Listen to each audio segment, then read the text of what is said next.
เช่นเคยอเล็กสายมัวซัวสมบิเมื่อนี้ว่าสิมาเล่นเพลงกันนะ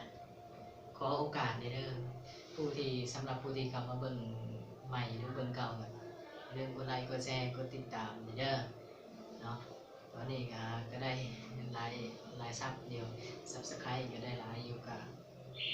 ได้เพิ่มอีกเนาะกดติดตามหลายๆเนาะ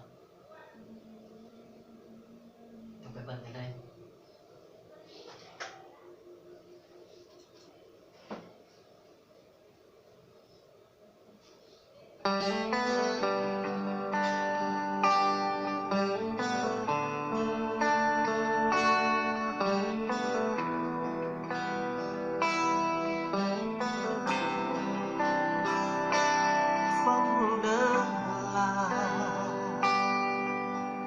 คบกันมา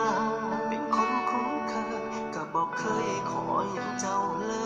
ยจากเธอฟังเด้อเจ้าถ้าให้เป้าเป็นแป้งออกจากหัวใจว่าคนนี้หลงหักเจ้าหลา